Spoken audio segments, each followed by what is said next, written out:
बात चाहे अंतरिक्ष विज्ञान की हो या फिर किसी अन्य क्षेत्र की,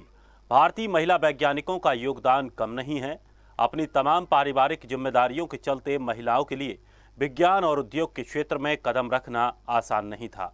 लेकिन अपनी तमाम कोशिशों के चलते उन्होंने इस चुनौती भरे क्षेत्र में अपने लिए अवसर तलाशे हैं। ऐसी ही प्रेरणा और मिसाल कायम करने वाली देश भर की तमाम महिला वैज्ञानिक और उद्यमी आज और कल शुक्रवार को centre of biomedical research UP के लखनऊ में आयोजित हो रही सम्मेलन women driving science and technology in India के कार्यक्रम में शामिल हो रही हैं।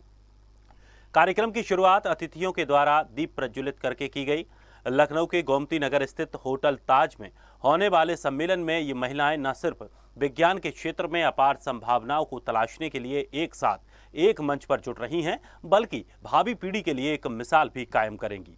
Science and engineering board Bharat सरकार के सहयोग से आयोजित कार्यक्रम में अपने क्षेत्र में उत्कृष्ट कार्यों से विज्ञान जगत में योगदान देने वाले करीब 50 वैज्ञानिक सम्मेलन में ऑनलाइन और ऑफलाइन माध्यम से संबोधित करेंगे, तो वहीं करीब 200 शोधार्थी भी कार्यक्रम में शामिल हो रहे हैं। कार्यक्रम में इंटेल इंडिया की कंट्री हेड निब्रत राय,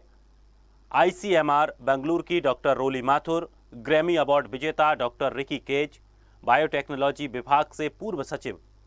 डॉक्टर रेणु स्वरूप, बायोटेक्नोलॉजी विभाग नई दिल्ली की अलका शर्मा, आईसीएमआर एनआईबी पुणे की प्रिया अब्राहम, माइक्रोसॉफ्ट हैदराबाद से सपना ग्रोवर, सीएसआईआर सीडीआरआई लखनऊ से डॉक्टर ऋतु त्रिवेदी, बीएसआईपी लखनऊ की डॉक्टर विनीता, सीएसआईआर आईआईटीआर की पूर्व वैज्ञानिक डॉक्टर पूनम कक्कड़, सीडीआरआई की पूर्व मुख्य वैज्ञानिक डॉक्टर शैलजा भट्टाचार्य सहित कई शख्सियतें ऑनलाइन और ऑफलाइन माध्यम से शामिल हैं। कार्यक्रम को लेकर स्वदेश न्यूज से खास बातचीत की सेंटर ऑफ बायोमेडिकल रिसर्च के डायरेक्टर आलोक धवन ने। अब तक भी भारतवर्ष में अगर आप इतिहास देखेंगे तो बहुत सारी महिलाएं हुई जिन्होंने बहुत उच्चतम कार्य किया विज्ञान में, और मैं समझता हूं कि न केवल विज्ञान या वैज्ञानिक बनना बल्कि वैज्ञानिक सोच होना ये बहुत आवश्यक है। तो आप विज्ञान में अवश्य आगे बढ़ें। बहुत सारी अपॉर्चुनिटीज़ हैं, न केवल वैज्ञानिक बनना या टीचर बनना, बल्कि जैसे कि इसमें कार्यक्रम रखा गया साइंस जर्नलिज्म पे, तो ये भी बहुत नई चीज़ उभर के आ रही है कि साइंस जर्नलिज्म में पीएचडी बच्चे क्यों नहीं जा सकते, क्योंकि उनको साइंस भी आती है और कैसे कम्युनिकेट करें वो भी आता है। तो science communication, science journalism, entrepreneurship, बहुत सारी जो हमारे स्टार्टअप्स खुल रही हैं वो महिलाओं द्वारा संचालित हैं। अभी हाल में कल एक लेक्चर होगा, उसमें यहाँ तक है कि जो कंपनी है उसमें जो टॉप पे जितने लोग बैठे हैं, चाहे वो क्वालिटी एश्योरेंस हो, चाहे रिसर्च एंड डेवलपमेंट हो, चाहे ह्यूमन रिसोर्स हो, सब महिलाएं हैं अध्यक्षता कर रही हैं। तो मैं समझता हूँ कि बहुत स्वर्णिम काल है इस समय जब हमारी, और अगर आप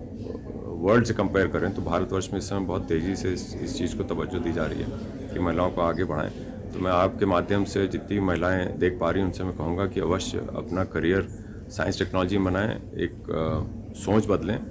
और जैसा कि उत्तर प्रदेश में हम इस समय बैठे हैं, उत्तर प्रदेश एक अनलिमिटेड पोटेंशियल का प्रदेश है, भारतवर्ष की 1/5 आबादी का प्रदेश है। मैं चाहूँगा कि आप सब लोग मिलकर आगे चलें और उत्तर प्रदेश को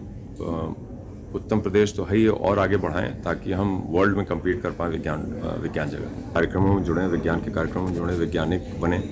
और इसके लिए जो भी प्रोग्राम्स हैं भारत सरकार की तरफ से, चाहे राज्य सरकार की तरफ से, वो बहुत तेज़ी से आगे बढ़ाए जा रहे हैं। जहाँ तक उनके पार्टिसिपेशन का सवाल है, अभी हाल में आंकड़े थे तो लगभग पिछले 5 वर्षों में काफ़ी मात्रा में परसेंटेज महिलाओं की बढ़ी है विज्ञान की जगह में, चाहे वो लीडरशिप में हो, चाहे वो वैज्ञानिक के तौर पे हो। और इसी प्रकार से आप देख पाएंगे कि धीरे धीरे करके जो पीएचडी स्टूडेंट्स आते हैं अलग अलग इंस्टीट्यूट्स में, उसमें भी महिलाओं की भागीदारी बहुत बढ़ गई है। जहाँ तक आज के कार्यक्रम का सवाल है, हम लोग ने ये किया था कि लखनऊ और आसपास के जो यूनिवर्सिटीज़ हैं, मेडिकल कॉलेजेस हैं, वहाँ के बच्चों को बाय नॉमिनेशन बुलाया था, और हमने या तो उनके डायरेक्टर्स को या वाइस चांसलर्स को लिखा था। तो इसमें 3 मेडिकल कॉलेजेस हैं, आईआईटी कानपुर के बच्चे हैं, और लगभग 10 यूनिवर्सिटीज़ हैं या कॉलेजेस हैं, उनके बच्चे यहाँ पर प्रतिभाग करेंगे।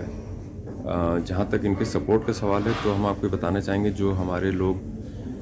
इंडस्ट्री से आ रहे हैं उनका ये कहना है कि उनको इस तरह का प्लेटफॉर्म आज तक कभी नहीं दिया गया जहाँ पर वो अपनी बात रख सकें।